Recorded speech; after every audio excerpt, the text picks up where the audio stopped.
길 가실 때에 어떤 사람이 여짜오되 어디로 가시든지 나는 따르리이다.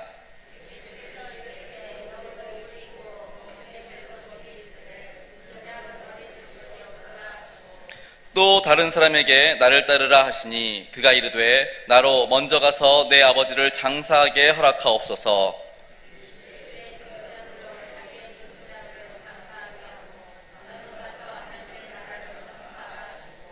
또 다른 사람이 이르되 주여 내가 주를 따르겠나이다마는 나로 먼저 내 가족을 작별하게 허락하소서.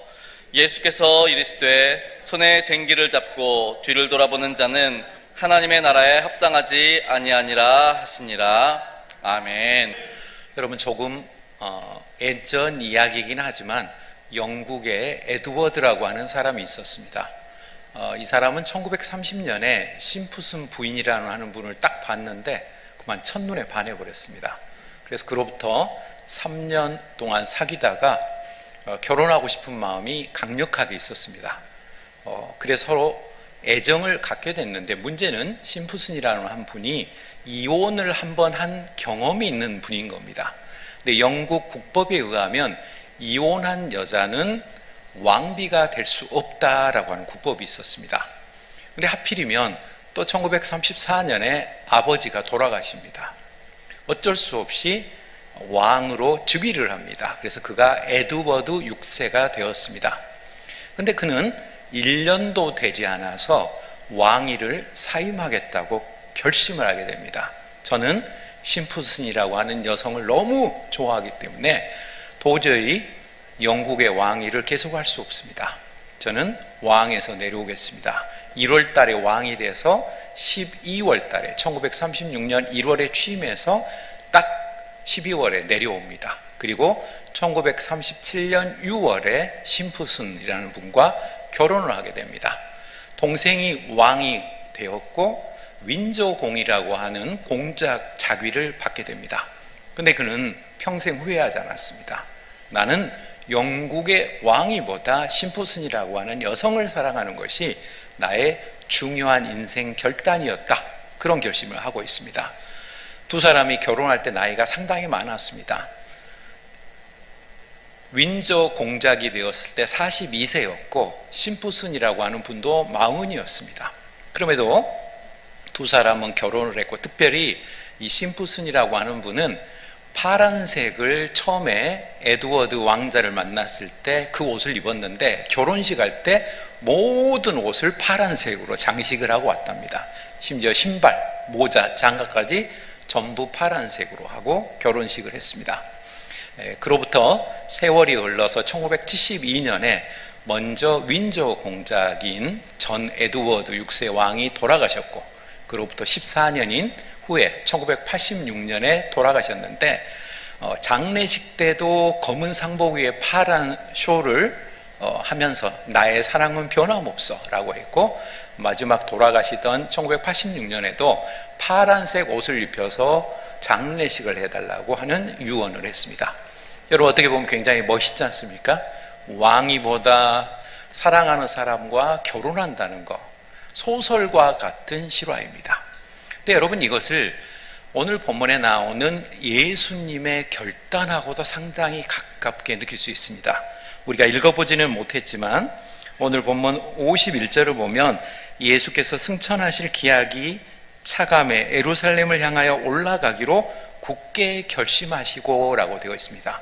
예루살렘으로 올라가시면 십자가를 지셔야 되고 십자가의 죽음을 앞두고 있습니다. 그런데 그 결심을 하는 것이 오늘 본문에 나와 있는 예수님의 결심입니다.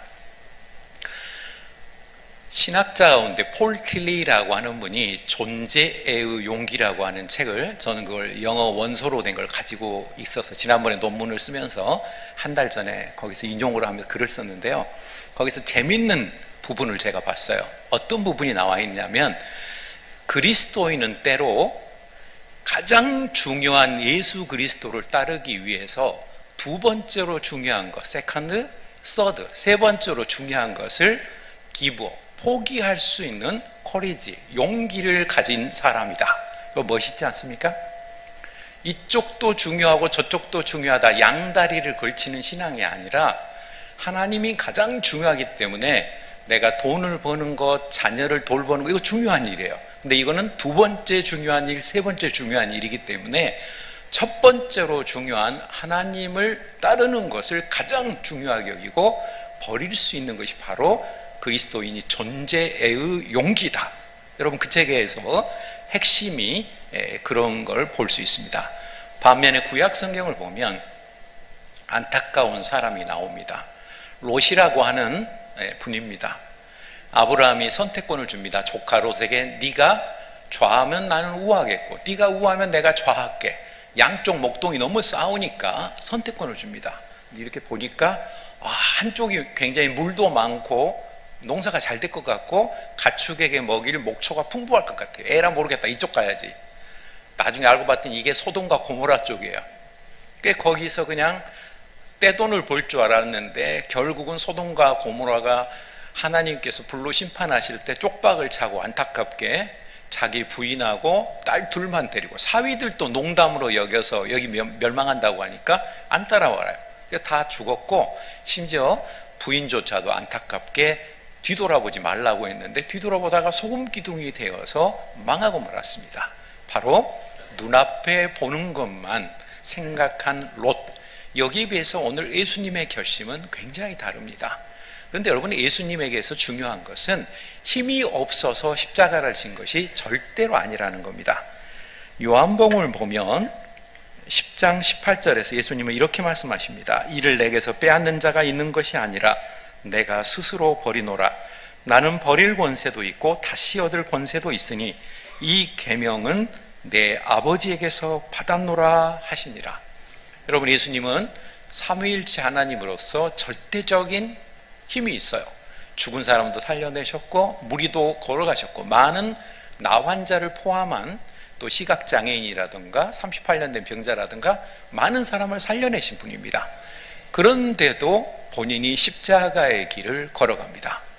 성도 여러분, 우리가 하나님으로부터 복을 받는다는 것은 신학적으로 표현하면 부활의 영광에 동참한다는 그런 뜻입니다. 오늘은 내가 실패하고 환난을 당하고 욥처럼 연단을 받을 수도 있지만 최종적으로는 내가 승리한다고 하는 믿음의 확신을 가진 사람, 그 부활의 용기를 가진 사람이 진정으로 그리스도에서, 교회에서 말하는, 기독교에서 말하는 복이라고 할 수 있습니다. 근데 여러분, 중간에 하나 빠진 게 있습니다. 십자가 없는 부활은 있을 수 없습니다. 십자가라고 하는 고난과 고통과 인내와 교회를 위한 봉사, 가정을 위한 봉사, 여러 가지 것들을 통과할 때 그 다음에 부활의 영광이 있는 겁니다. 내가 아무런 노력도 없이 부활의 영광만 바라본다면 이건 정말 굉장히 기복적이고 잘못된 신앙이라고 볼 수밖에 없습니다. 고난과 예수님을 따르는 제자의 길은 상당히 어렵습니다. 그래서 그 길을 십자가의 길 또는 좁은 길, 좁은 문이라고 예수님은 표현하셨습니다. 오늘 본문은 재밌게 세 종류의 사람들이 나옵니다. 그리고 예수님께서 굳게 결심하신 십자가의 길을 마치 따라갈 것처럼 표현하지만 뭔가 조건적인 것을 대면서 예수님으로부터 책망을 받고 더 올바른 진리를 따를 수 있도록 인도함을 받는 것을 볼 수 있습니다.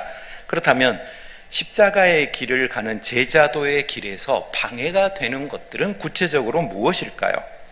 십자가의 길을 가는 제자도에 방해되는 것으로 첫 번째는 자신의 감성을 앞세우고 충동적으로 결정하는 겁니다. 오늘 본문 54절을 보면 뭐라고 요한이 이야기를 하냐면요, 야고보와 요한이 이렇게 말을 합니다. 주여, 우리가 불을 명하여 하늘로부터 내려 저들을 멸하라 하기를 원하시나이까? 이게 무슨 뜻이냐면요, 예수님의 복음을 선포했는데 어느 고을에서 안 받아들여요. 그러니까 야고보와 요한이 화가 났어요. 우리 예수님을 이것들이, 그래서 예수님에게 기껏 한단 말이 충동적이고 그냥 일시적인 고백으로 하늘에서 불이 확 떨어져 갖고 소돔과 고모라처럼 이 고을을 확 태워버리면 좋겠다. 여러분, 이거 굉장히 위험한 발상입니다. 너무나도 감정적이고 잘못된 거예요. 기도 많이 하신 분들 가운데 이런 분도 간혹 아쉽게도 있습니다. 내가 기도를 많이 했기 때문에 어떤 죄송합니다만은 A, B, C가 있으면 저 사람하고 나하고 감정적으로 부딪히면 내 신앙으로 볼 때 저 사람이 틀림없이 다칠 거 알아요. 그러면 약 올리는 거예요. 너 나한테 해볼래? 너 기도 얼마나 했다고? 얼마나 깊이 알아? 이게 여러분 죄송하지만 이 충동적 신앙이에요. 언제 예수님께서 누가 높고 낮고 이런 걸 따지셨어요? 예수님께서는 제자들과 마지막 식사를 하실 때 서로 자기가 으뜸이라고 주장하는 베드로와 많은 제자들을 보고 한심하게 느끼셨습니다. 진정으로 믿음의 사람은 다른 사람을 섬겨야 하고 희생해야 하고 봉사해야 되는데 너희들이 지금 나를 잘못 이해했다. 권력을 잡고 무슨 장관이 되고 대접 잘 받고 오해했다. 허리에 수건을 동이시고 아마도 가룟 유다의 다리부터 씻어주십니다. 여러분 이게 진정한 강자의 힘입니다.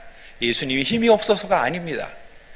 하늘로부터 12영이나 되는 천사, 즉 한 영을 레기온으로 6,000명으로 잡으면 72,000명이나 되는 천사를 불러올 수 있었음에도 불구하고 로마 병정에게 잡혀가십니다. 왜냐하면 구약에 나온 메시아의 죽음, 요거를 성취하시기 위해서 강한 힘을 갖고 계심에도 따라가시는 겁니다. 그런데 오늘 야고보와 요한은 충동적이에요. 여러분 충동적인 거 굉장히 유용합니다. 내가 교회를 위해서 뭐 하겠습니다. 우리 가정을 위해 뭐 하겠습니다. 회사를 위해서 내가 뭐 하겠습니다. 해놓고 나중에 내가 왜 그때 그런 말을 했지? 이러면 여러분 무책임하고 굉장히 잘못된 거예요. 보다 우리는 신중해야 되고 아무리 좋은 일도 좀 더 냉철하고 합리적이고 상식적인 것을 지나치게 초월해서 과도하게 봉사를 하면 그거 오히려 탈이 될 수가 있습니다. 오늘 한꺼번에 밥을 호텔에 아무리 좋은 5성급 호텔에서 한 끼 먹는다고 해서 3일을 굶을 수는 없습니다. 원래 실력이 있는 사람일수록 평상시 꾸준한 게 좋은 거예요. 어떤 날은 식당에 갔는데 아주 요리를 잘했는데 다른 날에는 완전히 먹기 싫어버리고 막 냄새나고 이러면 누가 그 식당을 가겠습니까? 꾸준하고 정갈하고 서비스도 좋고 맛도 있고 영양가도 있고 이런 식당을 가는 것처럼 저와 여러분은 지속력 있는 그런 신앙으로 승리하시기를 바랍니다. 여러분 다음으로 십자가의 길을 가는 제자의 길에 방해되는 것으로 두 번째는 미래를 염려하는, 특히 경제적인 것을 염려하는 것이 십자가의 길을 방해합니다. 오늘 57절을 보면 이랬습니다. 57절 한번 보시기 바랍니다. 어떤 사람이 여짜오되 어디로 가시든지 나는 따르리이다. 그랬더니 예수님이 뭐라고 대답을 하셔버리냐면요, 여우도 굴이 있고 공중에 새도 집이 있으되 인자는 머리 둘 것이 없도다. 어떻게 보면 동문서답하는 것처럼 느껴지죠. 근데 이 사람의 의도는 어떤 게 있냐면요, 어디를 가도 예수님께서 내 삶기를 해결해 주시고 잠잘 곳은 마련해 주시겠지? 이게 여러분 숨어 있어요. 이런 질문이 숨어 있는 거예요. 그러니까 예수님을 내가 뒤를 따라가면 누가 먹여주고 재워주고 최소한 용돈은 주시겠지, 이걸 생각하는 거예요, 여러분. 그런데 예수님께서 전혀 반대 말을 하시거든요. 여우도 굴이 있고 새도 자기 집에 있는데 나를 따라오면 아무런 보장을 해줄 수가 없어. 이게 믿음인데 너 정말 따라올 수 있느냐? 여기에 또 제자 한 명이 나가 떨어지기 직전입니다.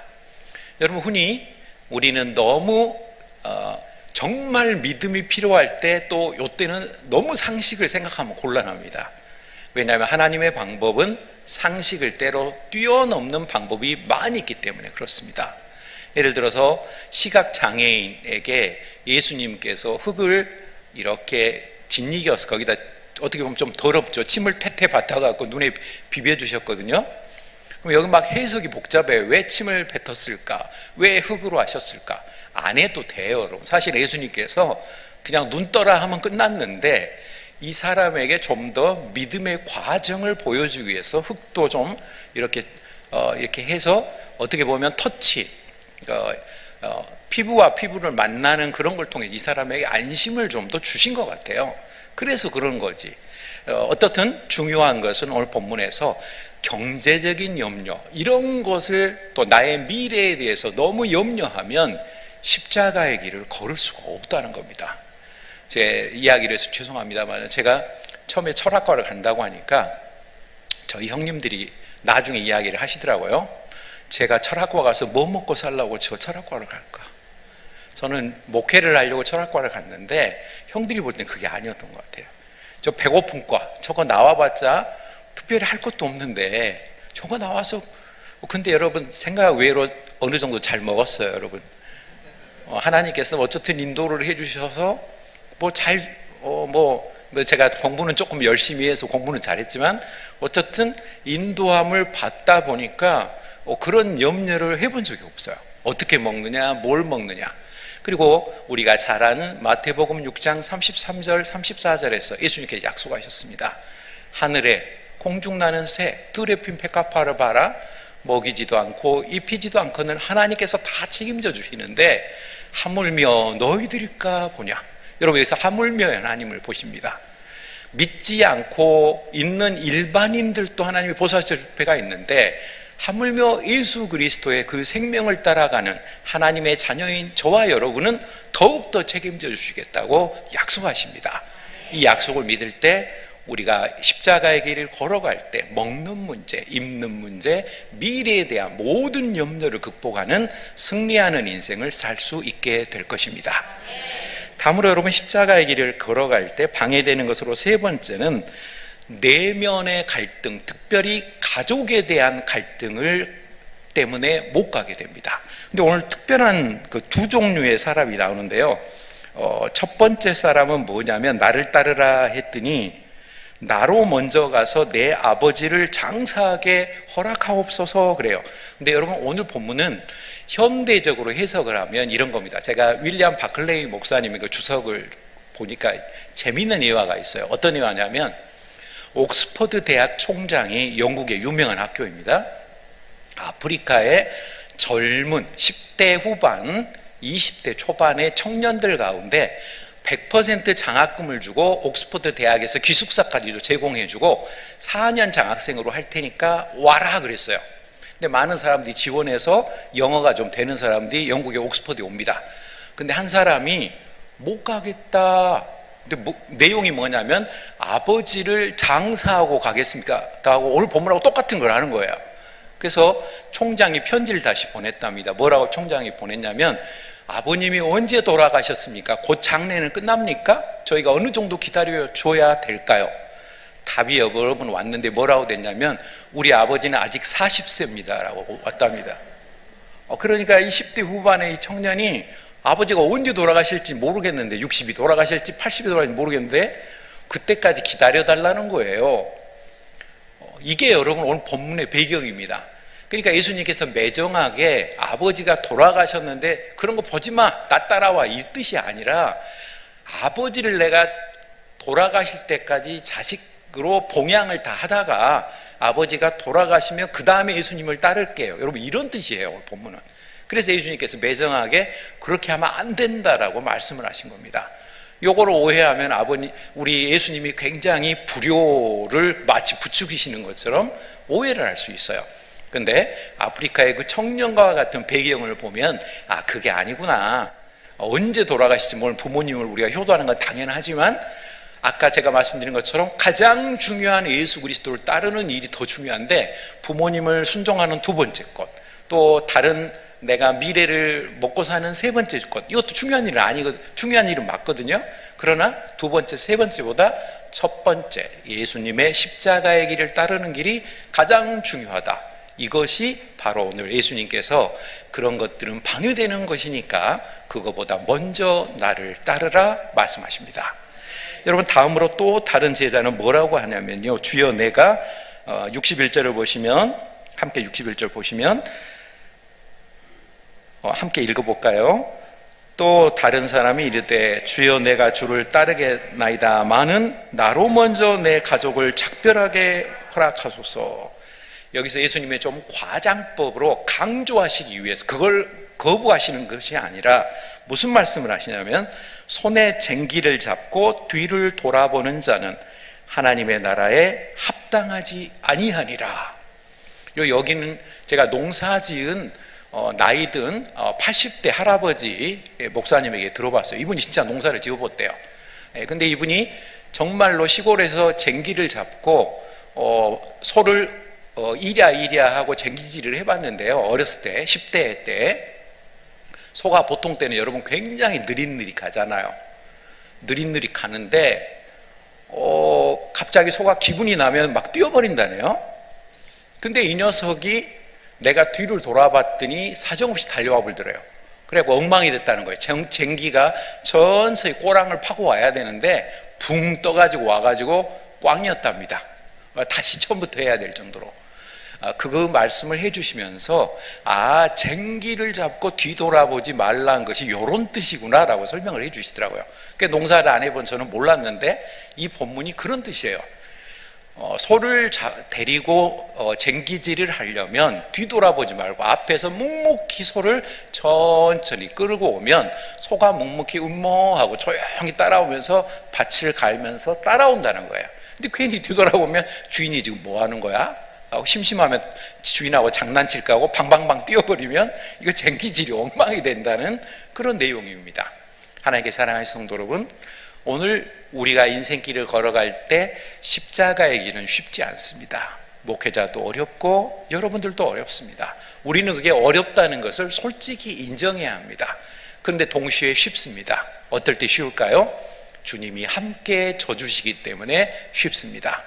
내가 혼자 지려고 하면 가정이든 교회든 사회 여러 가지 사업을 여러분이 하신다거나 또 직장에 다니시는 걸 포함해서 모든 일이 쉽지 않습니다. 그런데 내가 하고 있는 하루하루의 이러한 일들, 작은 일, 큰 일을 떠나서 주님이 나와 함께 해주신다, 주님이 이 일에도 함께 하신다고 하면은요, 서투르고 그런 일이 하나도 없습니다. 여러분, 사실 우리 교회에서 봉사하신 분들이 음으로 양으로 정말 많으세요. 식당, 찬양대, 또 교회학교 교사, 예배위원들, 또 여기 강사분들 오시면 구두로 이렇게 앞으로 해서 다시 주신다거나, 그런 사람들이 모르는 하나하나, 카페에서 음료수를 커피나 이런 거 만드신 분들 돈 받고 하는 거 아니잖아요. 그 모든 하나하나가 합력하여서 결국 일산명성교회라고 하는 선을 만들어 가는 것입니다. 내일부터 특별 새벽기도가 시작됩니다. 여러분, 이때 우리에게 정말 중요한 것 중에 하나는 십자가의 고난 후에 부활의 영광이 있다. 즉, 내가 고난은 필요 없습니다, 부활의 영광만 주세요, 이거는 잘못된 겁니다. 때로 하나님의 뜻이면 욥처럼 고난도 받겠습니다. 하지만 나 혼자 하지 말고 주님이 함께 져주세요. 그러면 여러분, 그때부터 짐이 가벼워지는 겁니다. 그리고 우리가 십자가를 넉넉히 질 수 있는 믿음의 승리자가 될 수 있게 될 것입니다. 일본의 기독교 작가 미우라 아야코 여사의 고난이 의미하는 것이라는 책을 읽어봤더니 이런 말이 있었어요. 인생에서 두 번째 중요한 일이 제일 좋은 것을 가로막는다. 여러분, 때로는 여러분 인생에서 나쁜 것이 우리를 가로막는 게 아니라요, 너무 좋은 것이 앞에가 나와서 문제가 될 때가 있어요. 그런데 그것이 하나님께서 인도하시는 길인가 아닌가는 생각보다 안 좋은 쪽에 하나님께서 인도하시는 길일 때도 있습니다. 전도할 때도 보면 얼굴도 말끔하게 생겼고 순하게 생긴 사람이 순수하게 예수님을 받아들이지 않고요, 울퉁불퉁하게 생기고 우락부락 어저께 복음을 절대 안 받아들일 것 같은데 복음을 증거했더니 거꾸로 그 사람이 눈물을 흘리면서 예수님을 믿는 어이없는 경우를 저는 진짜 대학생 선교회 때 전도회 오면서 많이 여러분 느껴봤어요.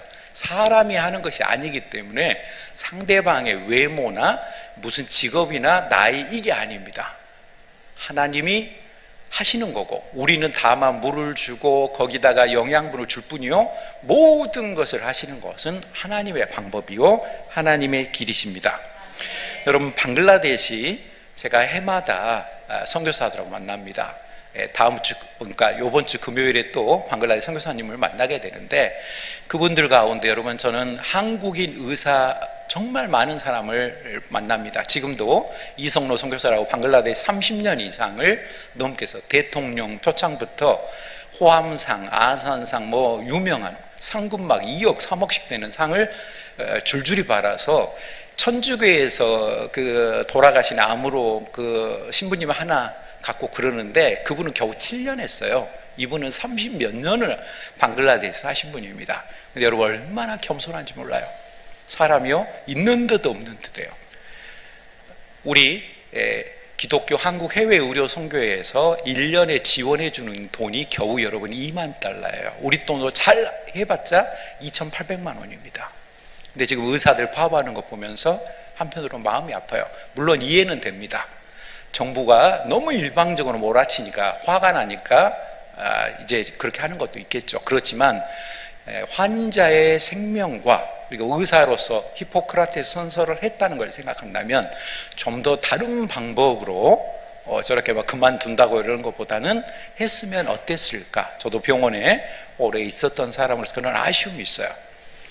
중요한 것, 오늘 본문에서 우리가 두 번째로 좋은 차선에 매이면 안 된다는 것입니다. 다음으로 예수님께서 가신 길을 우리도 갑니다. 결단해야 합니다. 예수님은 최종 결심을 하셨습니다. 영원히 흔들리지 않는 십자가의 길을 걸어가시고 그것을 선택하셨습니다. 오늘 우리도 주님과 동행하는 중요한 선택을 하고 쟁기를 잡은 자는 뒤돌아보지 않는다는 자세로서 신앙의 길을 걸어갈 것입니다. 바로 그런 사람에게 하나님께서 30배, 60배, 100배의 복으로 갚아주실 것입니다. 무엇보다도 우리가 짊어지고 있는 십자가는 절대로 우리 혼자 가는 길이 아니요, 주님이 동행하여 주시는 길이요, 최종 승리의 길이기 때문에 이 세상에서 승리하는 인생으로 나아갈 수 있게 될 것입니다. 오늘 주님이 십자가의 길을 선택하라고 하셨을 때 충동적으로 또는 경제적으로나 미래에 대한 염려로 또는 가족에 대한 것 때문에 핑계대지 않고 주님께서 하라 하셨으니 할 수 있습니다 라고 나아가는 일산명성교회 모든 성도님들과 제가 될 수 있기를 주님의 이름으로 축원합니다. 기도하시겠습니다.